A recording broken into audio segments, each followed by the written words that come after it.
Hi friends, good morning to all of you. I hope आप लोग बहुत अच्छे होंगे। आज हम लोग बिहार जीविका के बारे में देखेंगे। मोस्ट इम्पॉर्टेंट क्वेश्चन जो 300 प्लस होगा। यह वीवीआई क्वेश्चन है जो कि आपको काफ़ी इससे हेल्प मिलेगा।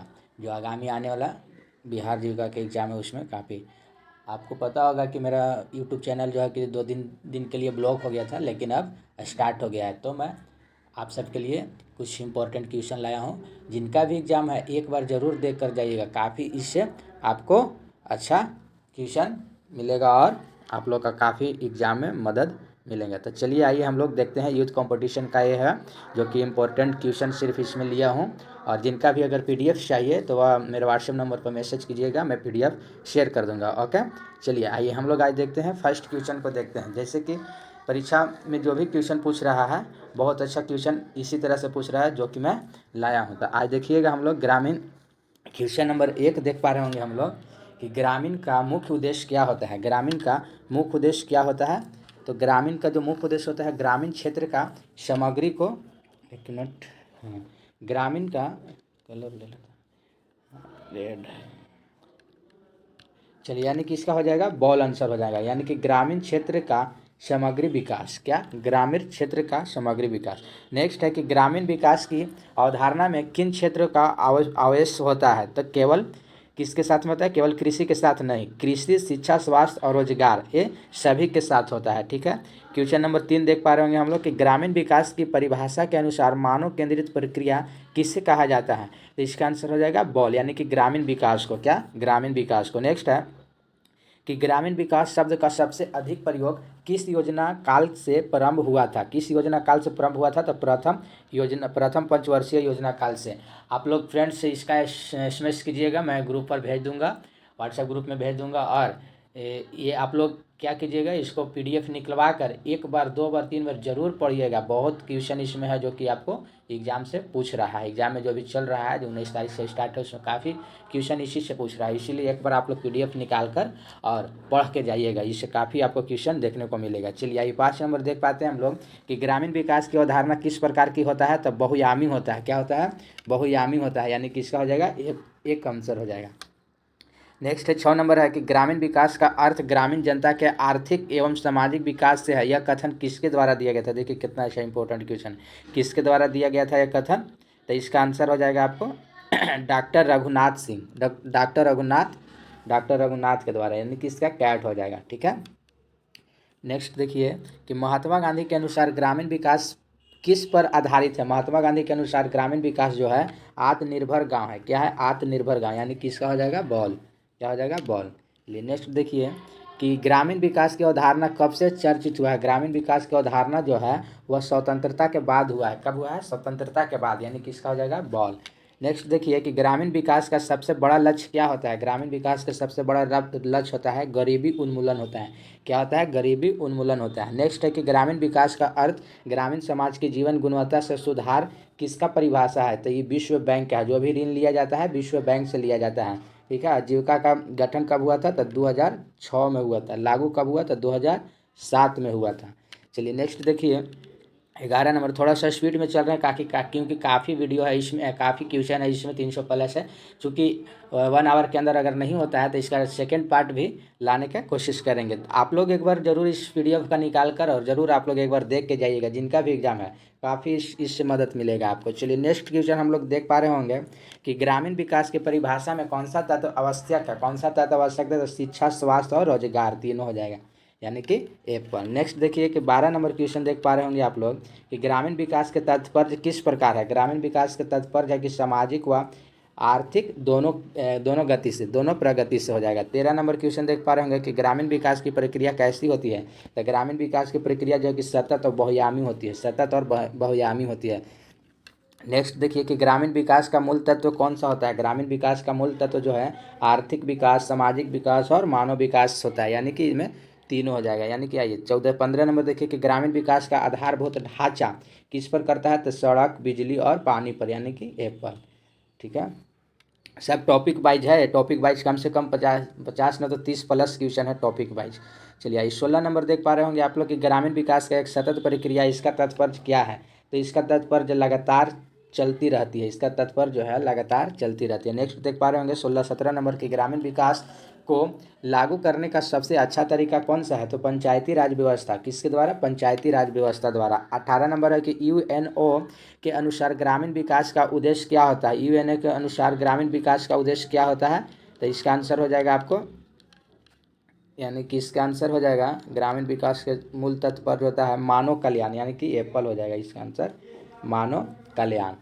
19 नंबर क्वेश्चन देख पा रहे होंगे आप लोग, 19 नंबर क्वेश्चन देख पा रहे होंगे, हाँ, कि भारत में ग्रामीण विकास के लिए पहला संगठन प्रयास कब किया गया था? तो 1920 में किया गया था। कब किया गया था? 1920 में किया गया था, 1920 में किया गया था। नेक्स्ट देख पा रहे होंगे आप लोग कि ग्रामोदय की अवधारणा से सबसे पहले किससे दी जाती है? तो महात्मा गांधी को। किसको दी जाती है? महात्मा गांधी को। किसको दी जाती है? महात्मा गांधी को। आप बताइएगा फ्रेंड्स, आप लोग से एक क्वेश्चन है, कमेंट में ज़रूर बताइएगा कि महात्मा गांधी जो थे वह जब किस अधिवेशन में वह भाग लिए थे? जो वो तो है कि प्रथम अधिवेशन बेलगांव अधिवेशन 1924 में किए थे, लेकिन इसके पहले किस अधिवेशन में पहली बार गांधी जी ने भाग लिए थे? आप लोग कमेंट में ज़रूर लिखिएगा कि किस अधिवेशन में और कब। नेक्स्ट देख पा रहे होंगे आप लोग 21 नंबर की, भारत में समुदाय विकास कार्यक्रम कब शुरू किया गया था?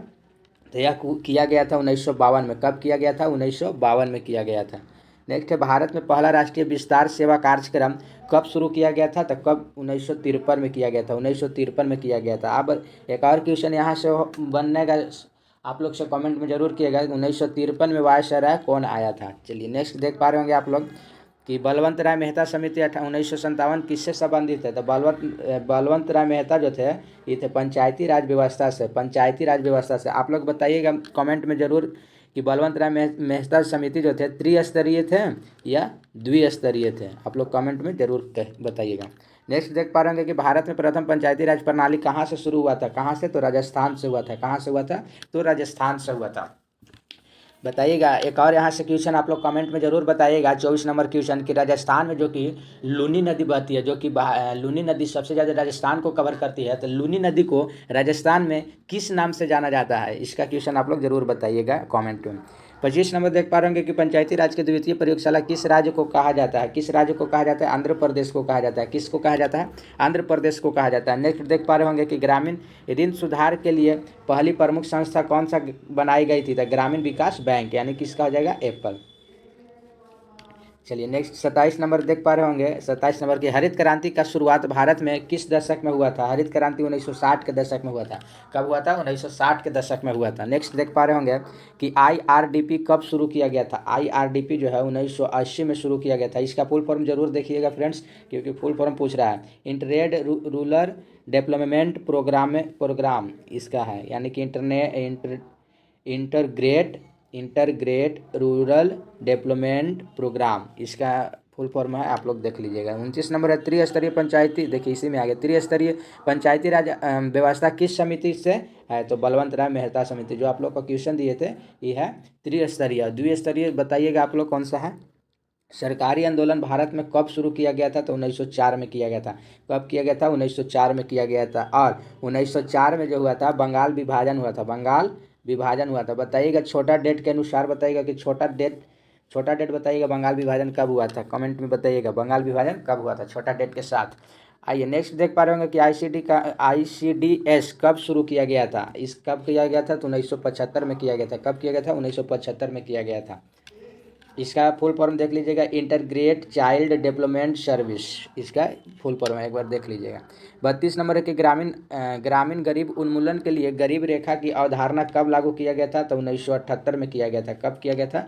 1978 में किया गया था। नेक्स्ट देख पा रहे होंगे 33 नंबर है कि स्वर्ण जयंती ग्राम स्वरोजगार योजना कब शुरू किया गया था? कब शुरू किया था? तो 99 में किया था, 1999 में किया गया था, 1999 में। नेक्स्ट देख पा रहे होंगे आप लोग 34 नंबर क्वेश्चन, 34 नंबर क्वेश्चन देखिए कि राष्ट्रीय ग्रामीण स्वास्थ्य मिशन कब शुरू किया गया था? राष्ट्रीय ग्रामीण स्वास्थ्य मिशन 1905 में शुरू किया गया था। कब किया गया था? 1905 में किया गया था। 1906 में जीविका का गठन हुआ था, 7 में लागू किया गया था। भारत में मनरेगा आ गया, मनरेगा कब शुरू किया गया था? तो 2006 में शुरू किया गया था। कब शुरू किया गया था? 2006 में किया गया था। और फिर है स्वर्ग शिक्षा अभियान किस वर्ष लागू किया गया था? स्वर्ग शिक्षा अभियान है जो कि 2001 में किया गया था। स्वर्ग शिक्षा 2001 में। रोजगार गारंटी के लिए इन REP कब शुरू किया गया था? बहुत इंपॉर्टेंट क्वेश्चन है। 1980 में। सारा क्वेश्चन इसमें इंपॉर्टेंट है जो कि आपको आगामी एग्जाम में काफ़ी इससे मदद मिलेगा। इसलिए आप लोग का जिनका भी एग्जाम है वो एक बार अवश्य दे कर जाइएगा, काफ़ी इससे मदद आप लोग का मिलेगा। आगे देखिए 38 नंबर है कि जवाहर रोजगार योजना कब शुरू हुआ था? यानी कि JRY कब शुरू किया गया था? तो 1989 में किया गया था। कब किया गया था? 1989 में। ग्रामीण विकास मंत्रालय भारत सरकार में कब स्थापित किया गया था? तो 1982 में किया गया था। ग्रामीण विकास मंत्रालय भारत सरकार में कब स्थापित किया गया था? 1982 में किया गया था। नेक्स्ट देख पा रहे होंगे आप लोग 40 नंबर क्वेश्चन की राष्ट्रीय ग्रामीण आजीविका मिशन कब शुरू किया गया था? तो 2011 में किया गया था। कब किया गया था? 2011 में किया गया था, 2011 में। नेक्स्ट देख पा रहे होंगे आप लोग 41 नंबर क्वेश्चन की ग्रामीण रोजगार के लिए TRYSEM कब शुरू किया गया था? तो 1979 में किया गया था, 1979 में, यानी कि ये एप्पल आंसर हो जाए। प्रधानमंत्री ग्रामीण सड़क योजना कब शुरू किया गया था? ये भी इंपॉर्टेंट क्वेश्चन है जो कि 2000 में किया गया था। कब किया गया था? 2000 में किया गया था। नेक्स्ट देख पा रहे होंगे कि श्री निकेतन परियोजना किसके द्वारा शुरू किया गया था? तो ये रविंद्रनाथ टैगोर के द्वारा किया गया था। रविंद्रनाथ टैगोर के द्वारा किया गया था, रविंद्रनाथ टैगोर के द्वारा। नेक्स्ट देख पा रहे होंगे 44 नंबर के सूर्योदय आंदोलन किस नाम से जुड़ा है? सूर्योदय आंदोलन जो है कि विनोबा भावे के नाम से जुड़ा है। किसके नाम से? विनोबा भावे के नाम से। नेक्स्ट देख पा रहे होंगे आप लोग पंचायती राज में महिलाओं के लिए 33% आरक्षण किस संशोधन से मिला है? किस संशोधन से? 73वां संविधान संशोधन से मिला है। 73वां संविधान संशोधन 1992 से मिला है। 33% महिलाओं का आरक्षण किस संविधान से मिला गया है? तो 73वां संविधान संशोधन 1952 में किया गया था। नेक्स्ट देख पा रहे होंगे आप लोग 46 नंबर की खाद्य एवं ग्राम उद्योग योजना कब स्थापित किया गया था? तो 1957 में किया गया था। कब किया गया था? 1957 में किया गया था। 47 नंबर राष्ट्रीय कृषि और ग्रामीण विकास बैंक की स्थापना कब किया गया था? तो इस किया गया था 1982 में किया गया था। कब किया गया था? 1982 में किया गया था। 48 नंबर क्वेश्चन देख पा रहे होंगे आप लोग कि ग्रामीण ग्रामीण पेयजल कब शुरू किया गया था? राष्ट्रीय ग्रामीण पेयजल कार्यक्रम कब शुरू किया गया था? तो 1909 में किया गया था। कब किया गया था? 1909 में किया गया था। नेक्स्ट देख पा रहे होंगे आप लोग पंचायती राज के त्रिस्तरीय ढांचे के सबसे ऊपरी स्तर कौन सा है? सबसे ऊपरी स्तर जो होता है त्रिस्तरीय, जो बलवंत राय मेहता समिति जो थे, जो त्रिस्तरीय बांटे थे, तो वह जो सबसे ऊपरी भाग को क्या कहते हैं? तो जिला पंचायत कहते हैं। क्या कहते हैं? जिला पंचायत कहते हैं। ठीक है। नेक्स्ट देख पा रहे होंगे कि 50 नंबर की भारत में पंचायती राज व्यवस्था सबसे पहले किस राज्य में लागू हुआ था? सबसे पहले किस राज्य में लागू हुआ था? तो राजस्थान में। देखिए बहुत इंपॉर्टेंट क्वेश्चन है। पंचायती राज व्यवस्था सबसे पहले कहाँ लागू हुआ था? तो राजस्थान में हुआ था। और त्रिस्तरीय पंचायती राज संहिता कौन दिया था? बलवंत राय मेहता दिया था। आइए नेक्स्ट देख पा रहे होंगे आप लोग कि इटवा प्रोजेक्ट किसके द्वारा शुरू किया गया था? इटवा प्रोजेक्ट जो है अल्बर्ट मेयर के द्वारा शुरू किया था। इटवा प्रोजेक्ट जो है अल्बर्ट मेयर के द्वारा। नीलौकरी प्रोजेक्ट किसके द्वारा शुरू किया गया था? ग्रामीण पूर्ण निर्माण के द्वारा। ग्रामीण पूर्ण निर्माण के द्वारा। EAS किस वर्ष शुरू किया गया था? किस वर्ष शुरू किया गया था? 1993 में। 1993 में शुरू किया गया था। ये सभी योजना जरूर एगो न एगो पूछेगा, इसलिए एक बार आप लोग इसका PDF निकाल कर जरूर आप लोग देख लीजिएगा फ्रेंड्स। चलिए नेक्स्ट देख पा रहे होंगे कि ट्रिपल शुभ प्लान कब शुरू किया गया था? यानी कि TSP कब शुरू किया गया था? तो इसका आंसर हो जाएगा यानी कि इसका आंसर हो जाएगा पंचायती पंचवर्षीय योजना। पंचवर्षीय योजना। आप लोग कमेंट करिएगा कि पंचमी पंचवर्षीय योजना कब स्टार्ट किया गया था? जरूर आप लोग कमेंट करिएगा कब स्टार्ट किया गया था। आइए नेक्स्ट देख पा रहे हैं कि भारत ग्रामीण अर्थव्यवस्था का मुख्य आधार क्या है? मुख्य आधार तो इसका कृषि है। क्या है? कृषि है। जो कि भारत में लगभग कितना जनसंख्या कृषि पर निर्भर करता है? तो 65 से 70% करता है। 65 से 70%। ग्रामीण अर्थव्यवस्था की सबसे बड़ी विशेषता कौन सी है? सबसे बड़ी विशेषता कृषि पर निर्भर रहता है। कितना प्रतिशत? तो 65% ज़्यादा देता है। नेक्स्ट देख पा रहे होंगे कि भारत की ग्रामीण जनसंख्या का प्रतिशत लगभग कितना है? तो 65 पॉइंट से अधिक है। यानी कि 65 पॉइंट से अधिक, यानी कि 68.8%, जो कि आपको यहाँ पर दिया हुआ है ग्रामीण जनसंख्या में। नेक्स्ट देख पा रहे हैं कि ग्रामीण अर्थव्यवस्था के रूप में कैसा होता है? तो अविकसित एवं कृषि प्रधान होता है। अविकसित एवं कृषि प्रधान होता है। नेक्स्ट देख पा रहे हैं कि ग्रामीण अर्थव्यवस्था में आय का मुख्य स्रोत क्या होता है? तो कृषि और पशुपालन और मुर्गी फार्म और बकरी सब पालने के लिए सबसे ज़्यादा ये सब जो होता है आय का स्रोत होता है। मछली पालन हो गया, मतलब हर एक तरह के जो पाल के अपना अपना लघु उद्योग को मतलब कायम रखता है, उसी उसी से उन लोग का क्या होता है, ग्रामीण लोग का आय का स्रोत होता है। नेक्स्ट देख पा रहे होंगे आप लोग, ग्रामीण क्षेत्र में उद्योग का प्रमुख रूप में कौन सा है, प्रमुख रूप में कौन सा आता है, लघु एवं कुटीर उद्योग, वही है मुर्गी पालन, मछली पालन, बकरी पालन, इसी कुटीर उद्योग बोलते हैं। नेक्स्ट देख पा रहे होंगे 61 नंबर क्वेश्चन है कि ग्रामीण अर्थव्यवस्था में श्रम के स्वरूप कैसा होता है, तो इसमें असंगठित व अकुशल होता है, असंगठित व अकुशल होता है। नेक्स्ट देख पा रहे होंगे 62 नंबर क्वेश्चन है कि ग्रामीण अर्थव्यवस्था में बेरोजगारी का प्रमुख स्वरूप क्या होता है, तो मौसमी व छिपी बेरोजगारी, इसी को बोलते हैं। जैसे मान लेते हैं अर्थव्यवस्था किसी का जो है कि बेरोजगारी कैसे होता है, किस प्रकार के होता है, तो यही इसी को बोलते हैं मौसमी। जैसे मौसम खराब हो गया तो कृषि ठीक से नहीं हो पाता है, इसीलिए इसको मतलब जो भी अर्थव्यवस्था निर्भर करता है मौसम पर निर्भर करता है। अगर मौसम अच्छा हुआ तो किसान लोग का कृषि बहुत अच्छा होता है। ठीक है, नेक्स्ट इसी प्रकार देखिए आगे 63 नंबर है कि ग्रामीण अर्थव्यवस्था की एक प्रमुख समस्या क्या है, तो पूंजी की कमी। आखिर लोग जो है वह गांव में रहना क्यों नहीं गांव में रहना क्यों पसंद करते हैं, क्योंकि उनके पास अर्थव्यवस्था बहुत कम है। नेक्स्ट देख पा रहे होंगे 64 नंबर, ग्रामीण अर्थव्यवस्था का सामाजिक ढांचा प्रायः किस आधार पर टिका हुआ है, किस आधार पर टिका हुआ है, जाति एवं समुदाय के आधार पर, जाति एवं समुदाय के अधिकार पर। नेक्स्ट है कि ग्रामीण अर्थव्यवस्था में अधिकतर लोग किस प्रकार के आय पर निर्भर करता है, तो अस्थायी मजदूरी, अस्थायी मतलब कोई अस्थायी नहीं होता है, जिससे कोई गवर्नमेंट जॉब नहीं होता है, अस्थायी, आज काम कर रहे हैं कल नहीं करेंगे, आज मौसम ठीक है आज बारिश नहीं हुआ तो कृषि बढ़िया नहीं होगा, तो इसी तरह अस्थायी होता है। नेक्स्ट देख पा रहे हैं 66 नंबर है कि ग्रामीण क्षेत्र की स्वास्थ्य सुविधाएं समानता कैसी होती है, तो अत्यंत समिति और कमजोर होती है, समिति और कमजोर होती है। नेक्स्ट देख पा रहे होंगे 67 नंबर के ग्रामीण क्षेत्र में विशेषता है, ग्रामीण क्षेत्र में विशेषता है प्राकृतिक जीवन शैली का, प्राकृतिक जीवन शैली का। नेक्स्ट देख पा रहे होंगे कि ग्रामीण अर्थव्यवस्था के एक प्रमुख सामाजिक अर्थ विशेषता क्या है, तो इसका हो जाएगा आपको हो जाएगा कौन सा, तो आत्मनिर्भर और पारंपरिकता, आत्मनिर्भर और पारंपरिकता। नेक्स्ट देख पा रहे होंगे कि ग्रामीण अर्थव्यवस्था में रोजगार का स्वरूप कैसा होता है, तो इसका होता है मौसमी, अभी ही बताया मौसम ठीक रहेगा तो उसका अर्थव्यवस्था और रोजगार बहुत अच्छा रहेगा। नेक्स्ट देख पा रहे होंगे 70 नंबर की ग्रामीण क्षेत्र में आय का स्तर कैसा होता है, तो आय का स्तर बहुत कम होता है, ग्रामीण लोग के पास क्या होता है, आय का स्रोत जो है कि बहुत कम होता है। नेक्स्ट देख पा रहे होंगे आप लोग 71 नंबर क्वेश्चन देख पा रहे होंगे, ग्रामीण अर्थव्यवस्था की असमानता के आधार के कारण क्या है, तो इसमें भूमि की समान बंटवारा और शिक्षा में असमानता और अवसरों में कमी, यानी कि इसका हो जाएगा डॉग्स सभी हो जाएगा। नेक्स्ट देख पा रहे होंगे 72 नंबर क्वेश्चन है कि ग्रामीण विकास योजनाओं के कार्यान्वयन की निगरानी कैसे की जाती है, तो पंचायती राज संस्थाएं द्वारा की जाती है। नेक्स्ट 73 नंबर की ग्रामीण महिला सशक्तिकरण हेतु कौन सा कार्यक्रम चलाया गया था, तो इसका चलाया गया था राष्ट्रीय ग्राम आजीविका मिशन, राष्ट्रीय ग्राम आजीविका मिशन। नेक्स्ट 74 नंबर क्वेश्चन देख पा रहे हैं आप लोग, 74 नंबर क्वेश्चन है कि ग्रामीण गरीब उन्मूलन के लिए पारंपरिक समय कौन कौन सी योजना लाई गई है, तो IRDP, कौन सा IRDP, इसी के उद्देश्य इसी का जो है कि गरीबी उन्मूलन योजना लाया गया है। नेक्स्ट देख पा रहे होंगे आप लोग कि किसानों को सीधी आय सहायता देने वाली योजना कौन सा है, तो PM किसान सम्मान निधि, PM किसान सम्मान निधि कब शुरू किया गया था फ्रेंड्स, 2019 में शुरू किया गया था।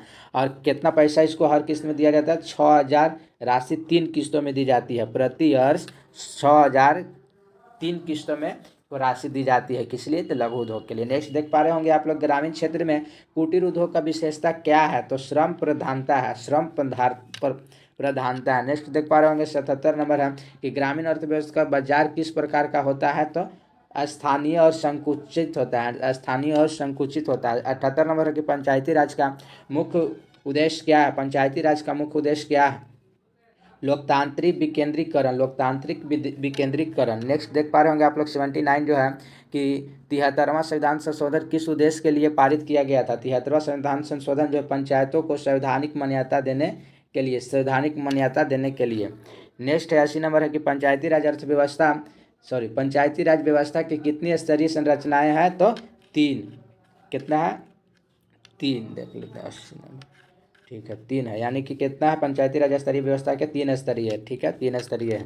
नेक्स्ट देख पा रहे होंगे कौन कौन है, तो पहला हो जाएगा आपको ग्राम पंचायत, दूसरा हो जाएगा पंचायत समिति, तीसरा हो जाएगा जिला जिला परिषद अपनाई जाती है। 73वां संविधान संशोधन ने भी यह समन्वयन को 3 स्तरीय में बांटा गया है। नेक्स्ट देख पा रहे होंगे 81 नंबर, एक पंचायत का सामान्य कार्यकाल कितना होता है? तो इसका हो जाएगा आपको 5 वर्ष हो जाएगा।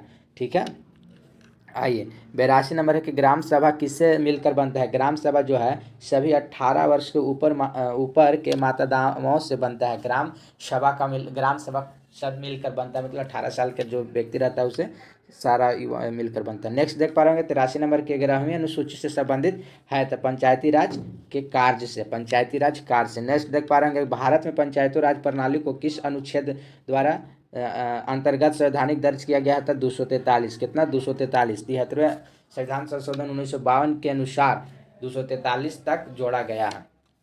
नेक्स्ट देख पा रहे होंगे 85 नंबर है कि 73वां संविधान संशोधन कब लागू किया गया था? तो 93 में, 1993 में।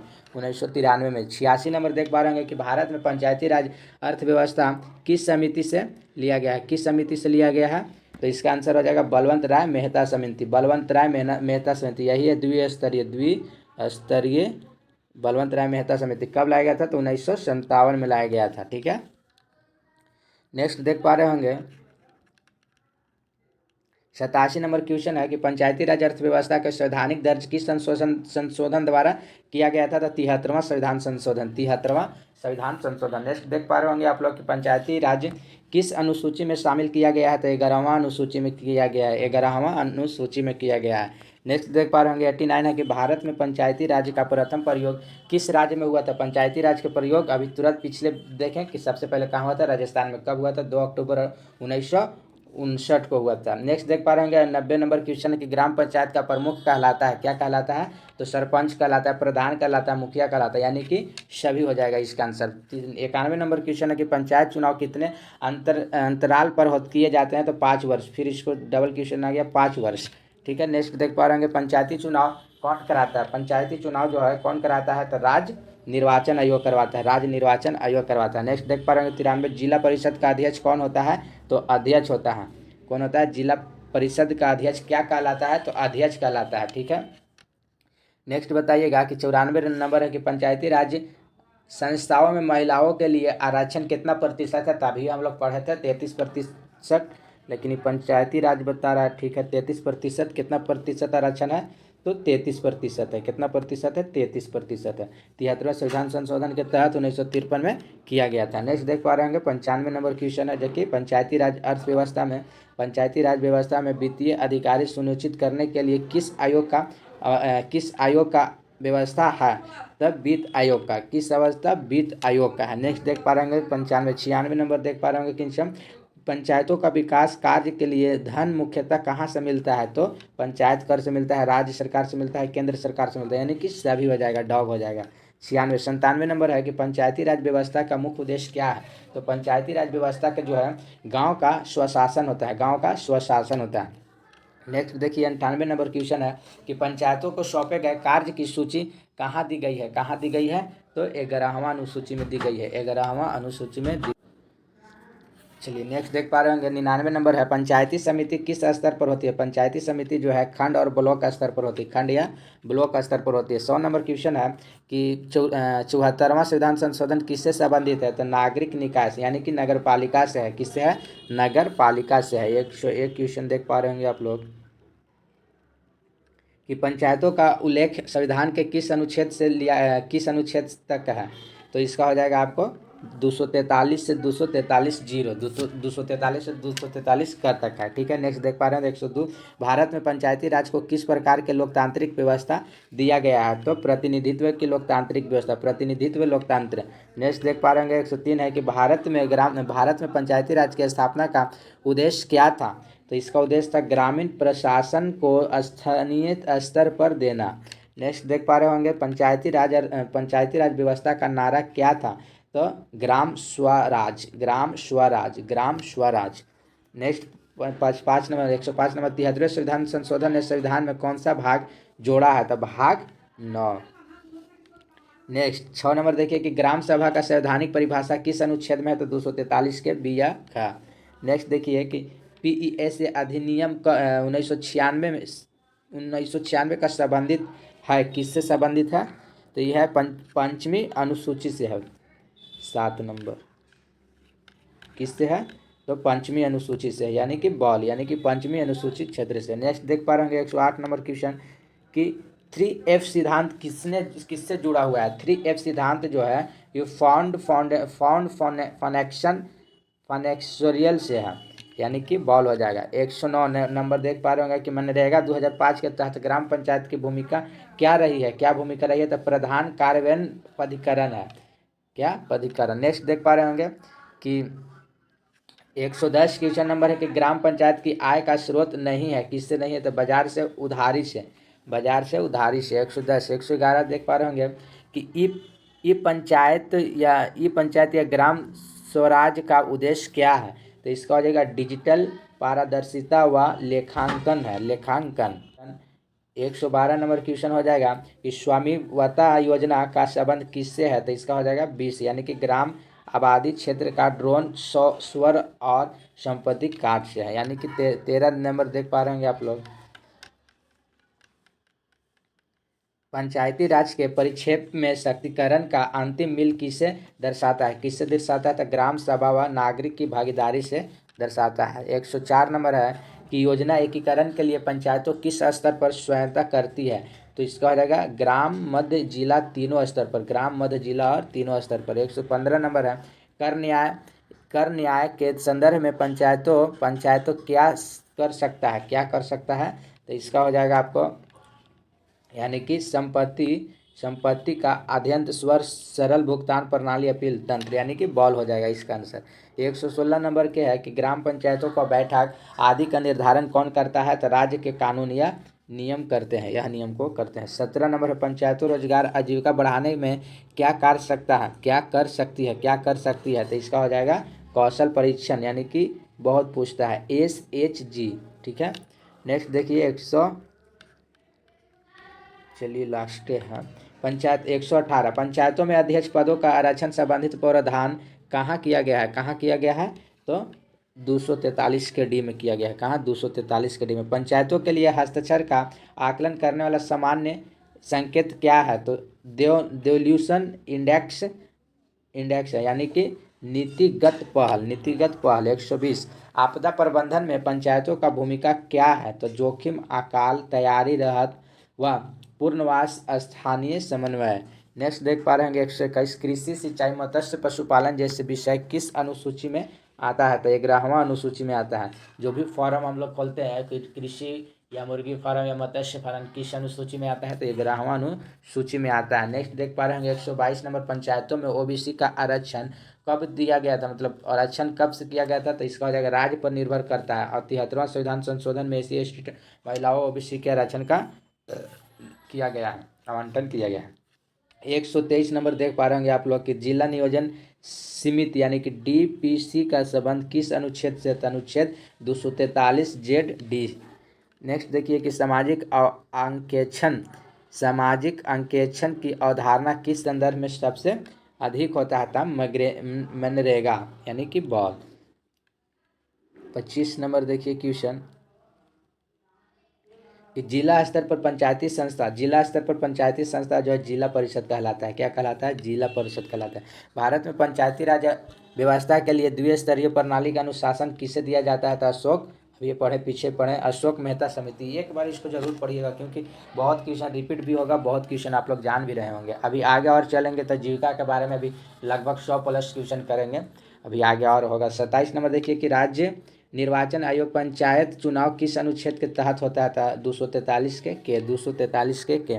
ग्राम पंचायत के वित्तीय स्रोत में कौन सा शामिल नहीं है? कौन सा शामिल नहीं है? तो अंतर्राष्ट्रीय ऋण, यानी कि बॉल हो जाएगा। क्या हो जाएगा? बॉल हो जाएगा। नेक्स्ट देखिए कि जिला योजना समिति से संबंधित अनुच्छेद कौन सा है? तो 243ZD है, जिला। आइए 30 नंबर है कि ग्रामीण विकास के भविष्य में पंचायती राज संस्थाओं की सबसे बड़ी भूमिका क्या होता है? सबसे बड़ी भूमिका है स्थानीय स्तर पर आत्मनिर्भर विश्वास। स्थानीय स्तर पर आत्मनिर्भर विश्वास। 113 नंबर क्वेश्चन है कि डिजिटल इंडिया कार्यक्रम पंचायती राज संस्थाओं के भविष्य को किस प्रकार प्रभावित करता है? किस प्रकार प्रभावित करता है? गवर्नेंस और पारदर्शिता बढ़ाएगा। इससे क्या? कैट हो जाएगा इसका। नेक्स्ट देखिएगा 32 नंबर की भविष्य में पंचायत की सफलता का मुख्य आधार क्या होता है? तो तकनीकी नवाचार और सहभागिता होता है। नेक्स्ट देख पा रहे होंगे 33 नंबर ग्रामीण विकास में भविष्य में कौन सा क्षेत्र सबसे महत्वपूर्ण है? कौन सा क्षेत्र सबसे महत्वपूर्ण है? तो कृषि एवं कौशल विकास, कृषि एवं कौशल विकास। नेक्स्ट 34 नंबर भविष्य में पंचायतों की वित्तीय संदृढ़ता को लिए सबसे आवश्यक कदम कौन सा होता है? सबसे आवश्यक कदम जो है स्थानीय कराधान और वित्त आयोग के अनुसार लागू करना, यानी कि इसका हो जाएगा बॉल हो जाएगा। नेक्स्ट 35 नंबर है कि ग्रामीण विकास के लिए पंचायती राज का भविष्य किसके बारे में सबसे अधिक जुड़ा हुआ है? तो गांव की सरकार, गांव की सरकार गांव के द्वारा जोड़ा गया है, एप्पल हो जाएगा 34। ये 36 नंबर है कि भविष्य में पंचायतों की सबसे बड़ी चुनौतियां होगी, क्या होगी? तो वित्तीय आत्मनिर्भरता, वित्तीय आत्मनिर्भरता। नेक्स्ट है कि पंचायती राज का भविष्य किस सिद्धांत से संबंधित है? अधिक आधारित है तो विकेंद्रीय है। किससे है? विकेंद्रीय है, यानी कि यह पॉलिटिकल लगभग लग रहा है कि क्वेश्चन समाप्त होने वाला है, जो कि पॉलिटी से एक भी क्वेश्चन नहीं छूटेगा। और फिर इसके आगे हम लोग देखेंगे जीविका के बारे में, जो कि काफ़ी इंपॉर्टेंट क्वेश्चन है, जो कि अभी आने वाला है। यह तो सेकंड वीडियो या सेकंड पार्ट्स में दिया जाएगा, बट इसमें भी देखते हैं, 1 घंटा तक देखते हैं। आइए, स्मार्ट ग्राम की अवधारणा पंचायती राज के भविष्य में किस उद्देश्य से जुड़ा गया है? किस उद्देश्य से जुड़ा गया है? तो ग्राम क्षेत्र और डिजिटल स्वास्थ्य और आत्मनिर्भर से जुड़ा गया है। 39 नंबर है कि पंचायती राज संस्थाओं का भविष्य किस प्रकार सतत विकास लक्ष्य से जुड़ा हुआ है? तो स्वास्थ्य, शिक्षा, लैंगिक समानता और स्वास्थ्य लक्ष्य के स्तरीय स्तर पर पूरा करेगा। नेक्स्ट देखिए 40 नंबर क्वेश्चन है कि भविष्य में पंचायत में युवाओं की भूमिका क्या महत्वपूर्ण है? तो तकनीकी व नवाचार आधारित विकास लाने के लिए। नेक्स्ट देखिए 41 नंबर, थोड़ा स्पीड चलें, काफ़ी क्वेश्चन है। चलिए वहाँ जो है कि पॉलिटी से क्वेश्चन खत्म हो गया। अब आते हैं हम लोग जो ग्रामीण उन्मूलन के लिए प्रमुख सरकारी योजना और उनके विशेषता। देखिए, अब जो भी ग्रामीण के लिए सरकारी योजना किया जाता है ना, वह योजना के बारे में थोड़ा सा हम लोग पढ़ेंगे। थोड़ा सा क्या इसका मतलब क्वेश्चन ही डायरेक्ट देख लेंगे योजना के बारे में, ये सब आप लोग पढ़ लीजिएगा। और ये हल्का फुल्का है, लेकिन हम लोग डायरेक्ट क्वेश्चन देखेंगे क्योंकि एग्जाम ऊपर है, तो इस सब पढ़ने का टाइम नहीं है। आइए हम लोग क्वेश्चन देखते हैं, कौन कौन सा क्वेश्चन है, कैसा कैसा क्वेश्चन है। आइए देखिए, बहुत इंपॉर्टेंट क्वेश्चन है, जो कि काफ़ी आप लोग का इससे बेनिफिट होने वाला है। देखिएगा क्वेश्चन नंबर 1 कहता है कि मनरेगा अधिनियम किस वर्ष पारित किया गया था? अभी पिछले पढ़े हैं, 2005 में पारित किया गया था। कितना में पारित किया गया? 2005 में पारित किया गया था। फिर देखिए 102 नंबर 2 नंबर क्वेश्चन है कि मनरेगा के तहत प्रति परिवार कितने दिन काम देने की गारंटी है? तो 100 दिन। बहुत ये सब क्वेश्चन जो है कि जीविका से आपको 20-25 क्वेश्चन जो है आपको इसमें सारा क्वेश्चन देखने को मिल जाएगा। जीविका के बारे में सारा क्वेश्चन इसमें मिल जाएगा। चलिए, इसलिए आप लोग यह वीडियो को जरूर एक बार देख के एग्जाम देने जाइएगा, ताकि काफ़ी आप लोग का इससे मदद मिलेगा। तो यहाँ तक कि आप लोग SMS नंबर दीजिएगा, उस पर मैं व्हाट्सएप नंबर पर PDF भेज दूंगा, ताकि आप लोग निकाल कर इसको पढ़ करके जरूर एक बार पढ़ करके एग्जाम देने में जाइएगा। आइए देखिए 3 नंबर क्वेश्चन देख पा रहे होंगे हम लोग कि मनरेगा के तहत रोजगार मांगने पर, रोजगार उपलब्ध ना होने पर क्या दिया जाता है? तो बेरोजगारी भत्ता दिया जाता है। क्या दिया जाता है? बेरोजगारी भत्ता दिया जाता है। बेरोजगारी भत्ता दिया जाता है। बेरोजगारी भत्ता दिया जाता है। चलिए आइए नेक्स्ट देख पा रहे होंगे हम लोग, बहुत अच्छा क्वेश्चन है फ्रेंड्स। मनरेगा योजना के तहत मजदूरी की भुगतान कैसे किया जाता है? तो बैंक के खाते में सीधे डालकर, बैंक के खाते में सीधे डालकर।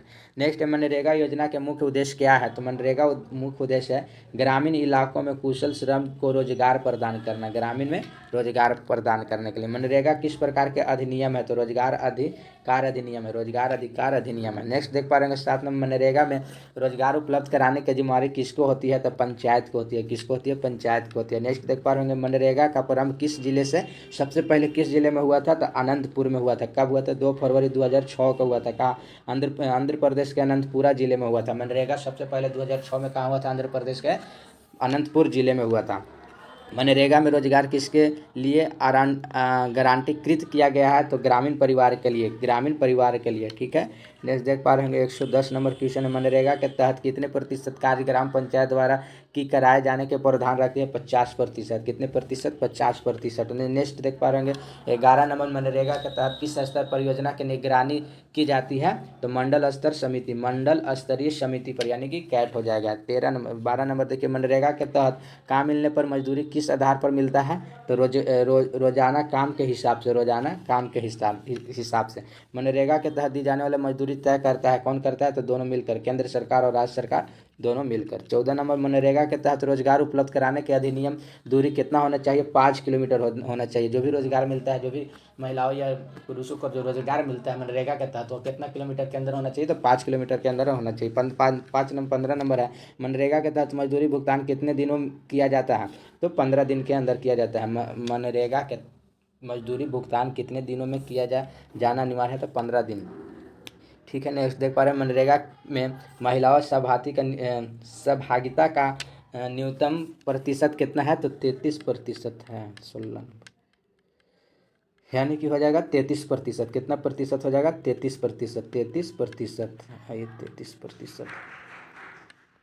क्वेश्चन दूसरा में चल गया, कितना क्वेश्चन था मनरेगा, चलिए आगे। यानी कि 33%। कितना प्रतिशत? 33%। 17 नंबर क्वेश्चन देख पा रहे होंगे आप लोग। 17 नंबर क्वेश्चन देख पा रहे होंगे कि मनरेगा की अनुच्छेद से प्रेरित है। मनरेगा किस अनुच्छेद से प्रेरित है? अनुच्छेद 41। अनुच्छेद 41। नेक्स्ट 17 नंबर, मनरेगा में कितने आयु से ऊपर व्यक्ति को कार्य का आविष्कार मिलता है? तो 18 वर्ष के अधिक व्यक्ति रहता है उन लोग को मिलता है। मनरेगा अधिनियम लागू करने वाला पहला यूपीए सरकार में प्रधानमंत्री कौन थे? मनरेगा अधिनियम लागू करने वाला पहली यूपीए सरकार के प्रधानमंत्री कौन थे? डॉक्टर मनमोहन सिंह थे। कौन थे? Doctor Manmohan Singh. 20 number question है, काम नहीं तो भत्ता की प्रावधान किस अधिनियम में दिया गया है? तो मनरेगा अधिनियम में। किस अधिनियम में? मनरेगा अधिनियम। मनरेगा के अंतर्गत कौन सा पंचायत अनिवार्य है? Driving licence. 22 नंबर क्वेश्चन देख पा रहे होंगे आप लोग कि मनरेगा में मजदूरी और सामग्री पर अधिकतम खर्च कितना अनुपात कितना होना चाहिए? तो 60:40 होना चाहिए। 60:40 होना चाहिए। मनरेगा के नाम बदलकर महात्मा गांधी राष्ट्रीय ग्रामीण रोजगार गारंटी अधिनियम कब किया गया था? तो 2010 में। यानी कि मनरेगा का नाम कब बदला गया था? तो 2010 में किया गया था। नेक्स्ट है, मनरेगा के अंतर्गत कौन सा कार्य प्राथमिकता में आता है? कौन सा कार्य प्राथमिकता में आता है? जल संरक्षण व भूमि संरक्षण। जल संरक्षण और भूमि संरक्षण काफ़ी इंपॉर्टेंट क्वेश्चन है फ्रेंड। इसको वीडियो को 2 बार 3 बार देखिएगा, या तो आप पीडीएफ को निकाल कर जरूर 2 से 3 बार पढ़कर एग्जाम में बैठिएगा, काफ़ी इससे मदद मिलेगा। या तो वीडियो को 2 से 3 बार जरूर देखिएगा, काफ़ी इससे आप लोग का मिलेगा। आप लोग मैसेज कीजिएगा जरूर, मैं आप लोग का यहाँ पीडीएफ देने का प्रयास करूँगा। 25 नंबर क्वेश्चन देख पा रहे होंगे आप लोग, मनरेगा योजना के सामाजिक अंकेक्षण की जिम्मेदारी किससे मिलती है? तो इससे मिलती है ग्राम सभा से मिलती है। किससे मिलती है? ग्राम सभा से मिलती है। मनरेगा की निधि किस खाते में जमा होती है? किस खाते में? केंद्रित समेकित कोष में। केंद्रित समेकित कोष में होती है। 27 नंबर क्वेश्चन देख पा रहे होंगे कि मनरेगा में शिकायत निवारण की व्यवस्थाओं किस स्तर पर किया जाता है? अगर मनरेगा के तहत हमको शिकायत करना है तो किस स्तर पर हम करेंगे? तो हो जाएगा ग्राम स्तर पर, ब्लॉक स्तर पर, जिला स्तर पर, यानी कि सभी स्तरों पर हम शिकायत इसके बारे में कर सकते हैं। नेक्स्ट देख पा रहे होंगे हम लोग, 28 नंबर है कि मनरेगा में प्रत्येक जिले के लिए कौन सा इकाई नोडल एजेंसी होती है? तो जिला परिषद होती है। क्या होता है? जिला परिषद होता है। नेक्स्ट देखिए 29 नंबर, मनरेगा के अंतर्गत सबसे अधिक धन किस पर खर्च होता है? तो आपको मजदूरी पर खर्च होता है, एप्पल हो जाएगा। नेक्स्ट 30 नंबर है कि मनरेगा का सीधा लाभ किससे मिलता है? तो ग्राम गरीबी मजदूर से मिलता है। 31 नंबर क्वेश्चन है कि निम्नलिखित में से मनरेगा का उद्देश्य नहीं है? तो एक वित्तीय वर्ष में 100 दिन तक कुशल श्रम प्रदान, यह नहीं होगा। लेकिन उत्पादन, कृषि का निर्माण, जीविका निश्चितता का लाभ, महिलाओं का संरक्षण सुनिश्चित करना, वो सब होता है। आइए हम लोग मनरेगा के बारे में हम लोग इस क्वेश्चन देख पाए, और काफ़ी बहुत अच्छा क्वेश्चन था। नेक्स्ट देखिए चलिए अब हम लोग पढ़ते हैं दीनदयाल अंत्योदय योजना राष्ट्रीय ग्राम आजीविका मिशन। इसमें जो है कि बहुत क्वेश्चन, इससे भी क्वेश्चन काफ़ी रहता है, देखिए हम लोग पढ़ेंगे। चलिए इसके बारे में तो देख लीजिएगा आप लोग पूरा, इसका क्वेश्चन सिर्फ हम लोग देखते हैं।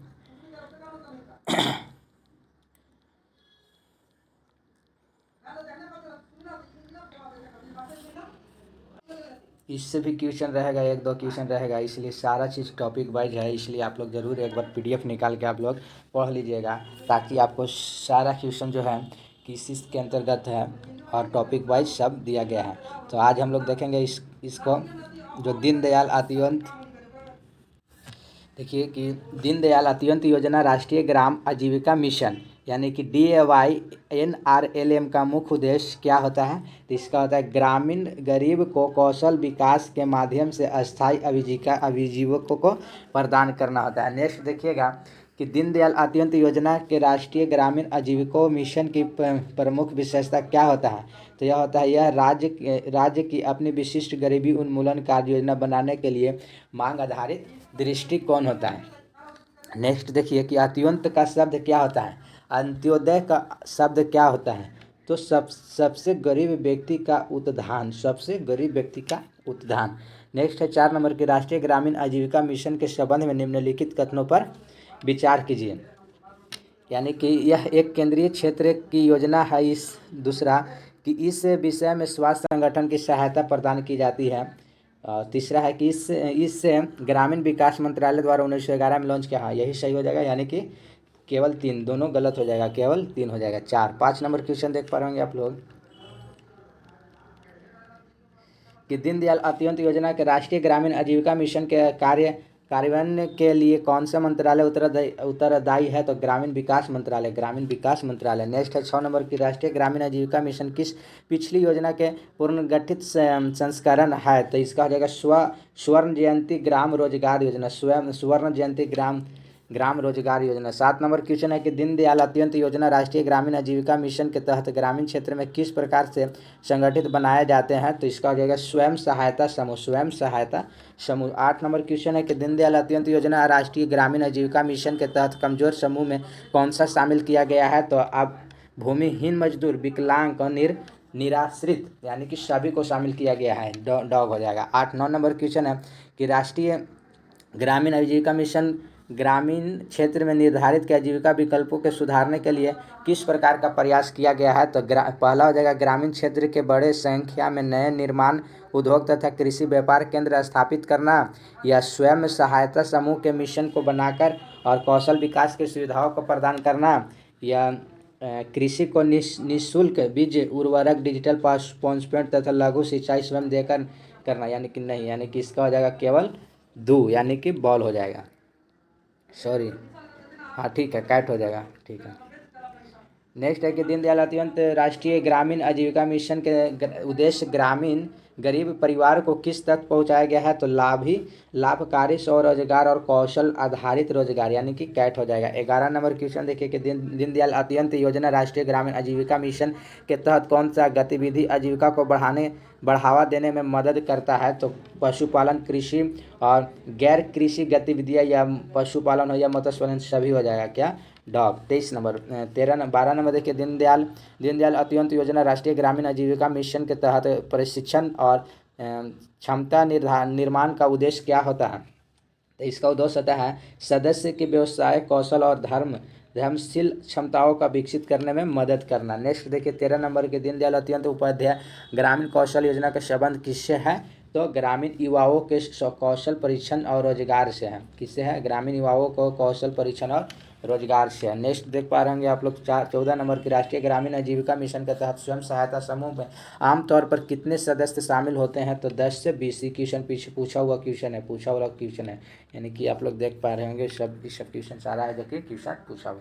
आइए देखिए 15 नंबर के राष्ट्रीय ग्रामीण आजीविका मिशन का नाम बदलकर दीनदयाल अंत्योदय योजना राष्ट्रीय ग्रामीण आजीविका मिशन किस वर्ष किया गया था? किस वर्ष किया गया था?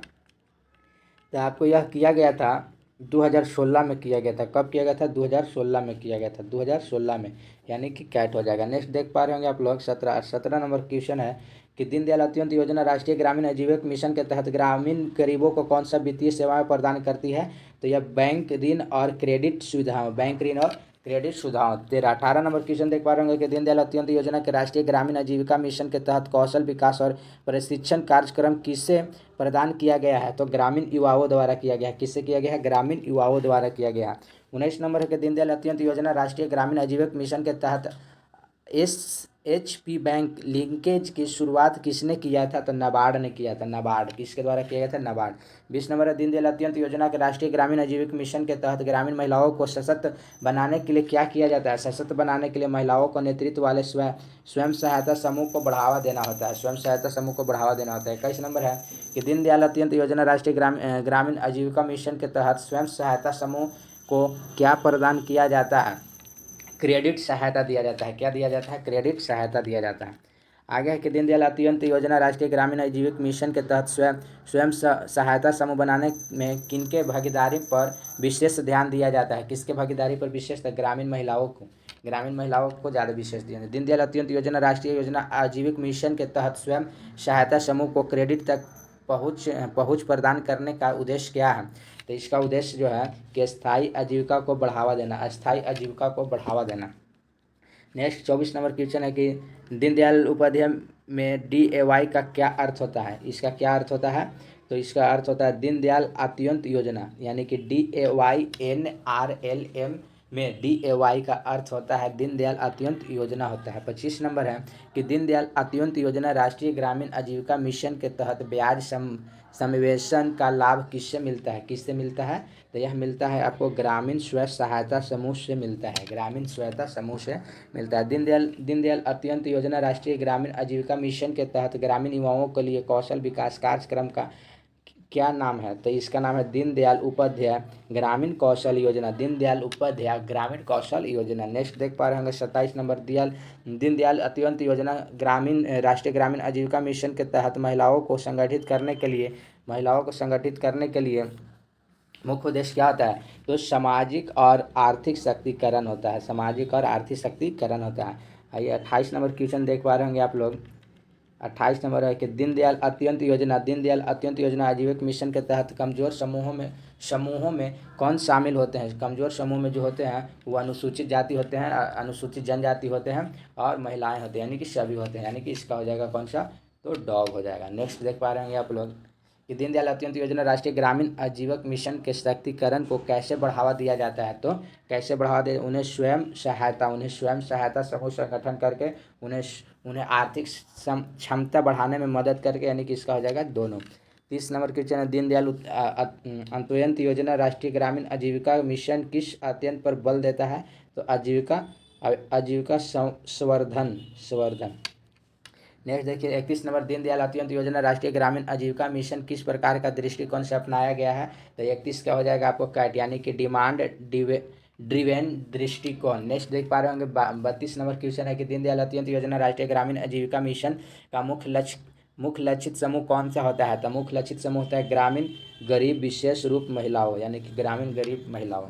नेक्स्ट 33 नंबर दीनदयाल अंत्योदय योजना राष्ट्रीय ग्रामीण आजीविका मिशन के तहत स्वयं सहायता समूह को बैंक ऋण प्रदान करने के लिए कौन सा योजना महत्वपूर्ण है? तो इसका है बैंक लिंकेज योजना, जो कि पिछले क्वेश्चन में भी आया था। चलिए नेक्स्ट देख पा रहे होंगे कि 34 नंबर है कि दीनदयाल अंत्योदय योजना राष्ट्रीय ग्रामीण आजीविका मिशन के तहत ग्रामीण गरीबों को किस प्रकार की सहायता प्रदान किया जाता है? तो वित्तीय सहायता, क्षमता निर्माण, कौशल विकास, यानी कि सभी हो जाएगा। नेक्स्ट देख पा रहे होंगे कि दीनदयाल अंत्योदय योजना राष्ट्रीय ग्रामीण आजीविका मिशन के किस प्रकार का कार्यक्रम है? तो यह कार्यक्रम केंद्रीय प्रायोजित है। नेक्स्ट है कि दीनदयाल मतलब वही DAYNRLM का पूर्ण रूप क्या होता है? तो इसका हो जाता है आपको दीनदयाल अंत्योदय योजना राष्ट्रीय ग्रामीण आजीविका मिशन हो जाता है। 37 नंबर क्वेश्चन है कि DAYNRLM किस भारतीय दर्शक से प्रेरित है? तो अंत्योदय से प्रसिद्ध है। नेक्स्ट देखिए 38 नंबर है कि दीनदयाल अंत्योदय योजना राष्ट्रीय ग्रामीण आजीविका मिशन के तहत गठित स्वयं सहायता समूह की प्राथमिकता क्या होता है? तो ग्रामीण महिलाओं को सामाजिक और आर्थिक शक्तिकरण प्रदान करना। नेक्स्ट 39 नंबर सामान्य राज्य के लिए DAYNRL के तहत केंद्रीय और राज्य सरकार के बीच वित्तीय पोषण का क्या अनुपात होना चाहिए? तो 40 अनुपात कितना होना चाहिए? 60:40 होना चाहिए बॉल। 40 नंबर क्वेश्चन है दीनदयाल अंत्योदय योजना राष्ट्रीय ग्रामीण आजीविका मिशन पूर्वोत्तर राज्य के महिलाओं राज्य के लिए केंद्र और राज्य के वित्त पोषण का अनुपात कितना होना चाहिए? तो 90:10 होना चाहिए, यानी कि दीनदयाल अंत्योदय योजना राष्ट्रीय ग्रामीण आजीविका मिशन, यानी कि ग्रामीण आजीविका मिशन के लिए आया तो 90:10 हो जाएगा, और नहीं हो जाएगा 60:40। चलिए तो हम लोग मोस्ट इम्पॉर्टेंट क्वेश्चन देख लिए। अब देखते हैं प्रधानमंत्री आवास योजना ग्रामीण, यानी कि PMY, इसके तहत भी क्वेश्चन रहता है। सब सारा टॉपिक बाई टॉपिक है, इसीलिए लगभग 1 घंटा हो गया है। तो हम लोग ने इसका और जब भी क्वेश्चन है तो हम लोग देखेंगे नेक्स्ट वीडियो में हम लोग देखेंगे पार्ट 2 में देखेंगे। पेज नंबर कितना तक हम लोग का हो गया है देख लेते हैं। पेज नंबर क्वेश्चन जो है 386, यानी कि नेक्स्ट वीडियो में हम लोग 386 से चलेंगे, नेक्स्ट वीडियो में 386 से चलेंगे। ये वीडियो या इस PDF निकाल के ज़रूर आप लोग पढ़ लीजिएगा फ्रेंड, काफ़ी इससे आपको मदद मिलेगा। और एग्ज़ाम देने से पहले आप लोग एक बार ज़रूर पढ़ के जाइएगा ताकि आपको मदद इससे मिलेगा। इसका हम डिस्क्रिप्शन में नंबर दे देंगे व्हाट्सएप में, उस पर SMS कीजिएगा, सारा PDF हम भेज देंगे और आप लोग ज़रूर पढ़ लीजिएगा। और आप लोग लाइक सब्सक्राइब ज़रूर कीजिएगा, लाइक सब्सक्राइब कमेंट ज़रूर कीजिएगा कैसा वीडियो है, क्योंकि इससे मोटिवेट मिलता है और वीडियो बनाने के लिए, इसलिए कमेंट आप लोग ज़रूर कीजिएगा और लाइक सब्सक्राइब ज़रूर कीजिएगा। अच्छा लगे तो शेयर ज़रूर करिएगा। थैंक यू फ्रेंड्स, धन्यवाद।